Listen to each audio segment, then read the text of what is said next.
back again today for another game review. And today, very excited to checking out Catbox from Grail Games. This is for 2 to 5 players, ages 6 plus. It'll take about 15 to 30 minutes, and it's currently on Kickstarter right now. Be sure to post the Kickstarter link down below. But Catbox is a family / potentially lightweight filler game in which you're going to be playing cats on the board and creating a giant cat mural, trying to get your color of cat the most on the board so you can gain victory points and win. What am I talking about? Let's open it up and I'll tell you about it.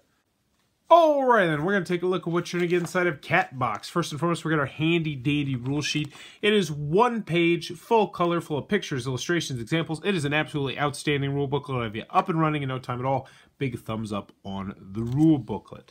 So in Catbox, what's going to happen is you are going to be laying down these cards right here that will either have 3 or 4 different colored cats on them, and these cats are going to score you points at the end of the game because you're going to be creating a giant mural of cats throughout the game. So how do you score the points? Well, it's very simple. You got a handy dandy little cheat card here which will show you how it works. You're going to get one of these 5 colors of cats right here, and for each of your color you'll score 1 point at the end of the game, and also for your longest connection of cats you will score that amount of points per game. So you'll get one of these dealt to you at the beginning of the game. So if you have this one, you're trying to get black cats out on the board, and black cats in a row preferably. Now you may say, hey, there's a Chihuahua right here, because the Chihuahua has special rules. The Chihuahua has different scoring. He's going to score 1 point for every box out there, because there actually is no Chihuahuas on any of the cards over here. And for any time that any cat has 3 in a row, exactly 3 in a row, they're going to score 2 points. So they're going to be trying to get 3 in a row on the board of various different people. Also, you see right here, you'll score 1 point for the special ability tokens, which are used in the advanced version of the game. And on the back, it will show you what all 5 of those tokens do. I will explain that at the end, because really the advanced version of the game and the basic version of the game are very similar. So to start off the game, everybody's going to randomly get one of these face down cards right here. Oh, we got a purple one. You will lay out 1 card in the center of the table. This is going to be the beginning of your cat mural. And then if you're playing a higher playing game, each player is going to have 1 card in front of them like this that they will be holding. So this is what's called your private side of your card, which means this is the side of the card that you can potentially use to play. However, on the other side, because they're dual-sided, this is going to be public. So anyone can take this card on their turn and play it. So let's just pretend that this is a public card in somebody's hand, this is a public card in somebody's hand, and this is a public card in somebody's hand. So let's go over how this game is going to work. I want to get the purple. So on your turn, you are going to have to play 1 card. So you can either play your private side of the card or someone else's public side of the card right here. And when you play down a card, you are either going to cover 1 or 2 spots on top of the mural. You always have to do that. Now, if you play something with a box, you can cover 1 or 2. However, if you play one that has 4 cats, you can only cover 1. So right now, I'd say, you know what? I'm going to go ahead and we'll take this purple one right here, and we will play it just like that. That would be our entire turn. Now this guy's going to draw back up, and then it's going to be his turn to go. So he might say, you know what? I'm happy with the card I got right now.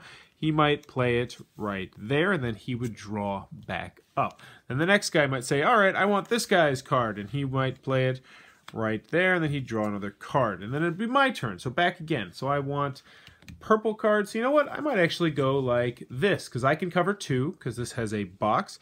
And I might go right there, because now, look, boom, I got 3 purple cats in a row, which is great, and I can potentially build on that and gain more points. Anywho, you're going to play until this entire stack has run out, until everyone has used all of their cats, at which point no one will have any of these cards left. You'll have a giant mural of cats out here. You will tabulate up the points, and whoever has the most points will be the winner of the game. So, last but not least, I'm going to tell you about the 5 bonus tiles you get if you play the advanced version of the game. So if you play the advanced version of the game, each player is going to start with these 5 tiles right here. And they will do various different things. They're all one-time use abilities. So let's flip to the back, and I will explain what everything does. So the first one is going to be the toy mouse right here. This is a very cool one. It will allow you to pick up anyone's card that is on the edge of a board, like this, that has nothing covering it, and move it somewhere else as long as the rules apply. So that's a very useful one to use if someone's blocking you or if you want to help set yourself up. So that also doesn't count as your turn as well, which is awesome. Next, we have the up arrow, which is incredibly useful as well because it's going to allow you to cover up any spot on the board. Normally, you could only cover up 1 or 2. This one will let you go boom. You could just do that right there. That would be a completely legal move. You can play this over anything you want to play it over. The only rule is you have to make sure you're not covering up 4 cats. You can only cover up 3 cats as opposed to 4 cats. The next one is the cat paw. It's pretty self-explanatory. That's just take 2 turns in a row, which can be very useful at various different times. Next, we have the little fish tile right here, which you'll play the fish tile down, and that means that no one can touch that. That is your card. So how that works is you take your fish tile and maybe you're looking at this card over here. You say, I really like this card. I'm going to reserve this card right here, and no one can use this card for the rest of the game except for you, and you can use it whenever you want. So that's a very useful one as well. That guy would draw back up, and then you continue on your merry way. Last but not least, we got the cat in the box card, and that just means when you set it down, so if you set it down, say right here, that no one can play on any of these 9 or 8 spots surrounding it until your next turn. That one's a good one if you want to try and set up, a big long string of something. Also, if you don't use these tiles, they will give you 1 victory point at the end of the game. But that, in a nutshell, is how you can play the basic and the advanced version of Catbox.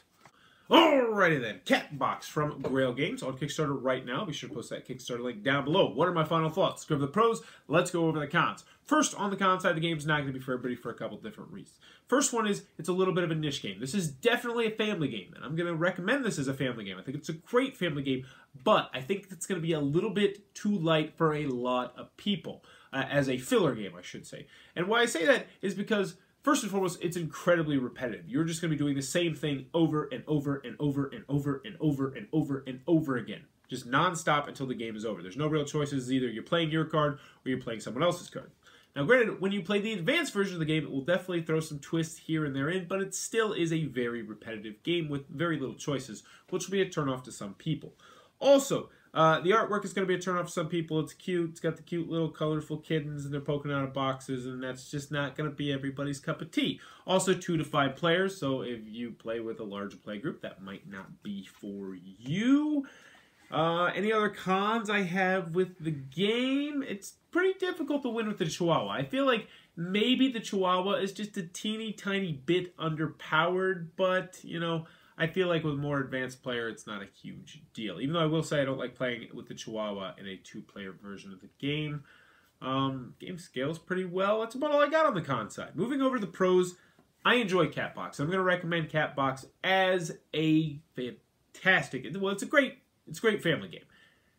As a filler game, I don't think it's going to get played much at my house. It's just a little bit too light. But if you like lighter filler games, I think this one could definitely be a dual role kind of game. But moving on to the pros, though, about the game, yeah, it's a great family game for a couple different reasons. First and foremost, I play this in my class with 5-year-olds. It says 6+ on the box. They're not lying. This game can be played with very young children. It's completely language independent, which is always fantastic. And if you're playing with young kids, yeah, you might have to modify the rules just a smidge, but it's super simple. It's just, all right, you just want your color of cat on the board. Here's your secret color.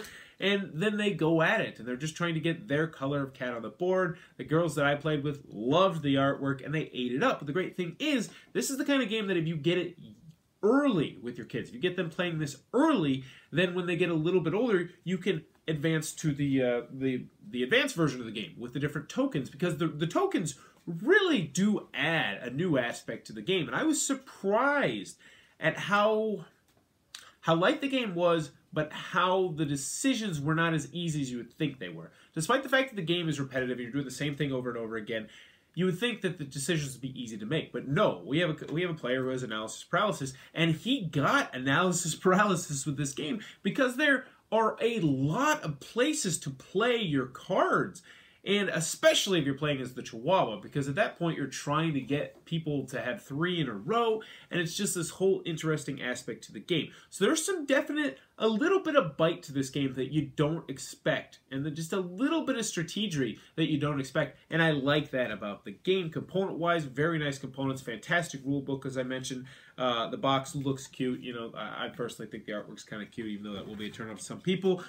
Player aid cards are very useful. Just overall, a very, very solid family game and a potentially fun little filler game if you like lighter fillers. So that is Catbox from Grail Games. Definitely one worth checking out if you're in the family game market. If you enjoyed this review, please be sure to click on the subscribe button down below in the comments below. Let me know, World War I or World War II, which one would you rather have fought in?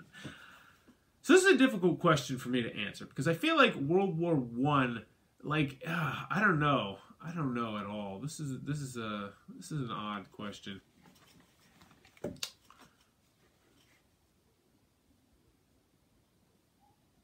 If you had to live in a cave and you could only bring 3 things with you, what would they be? You're living by yourself. For me personally, I would want a crank radio. Gotta have a crank radio. You have no light whatsoever, so a crank radio would be nice. You could listen to the radio. I would probably bring a lighter. That seems like kind of a no-brainer. And then, probably a fondue set. Fondue set, lighter, crank radio. But what would you bring in your cave? Let me know in the comments below. And as always, thanks for your time, YouTube.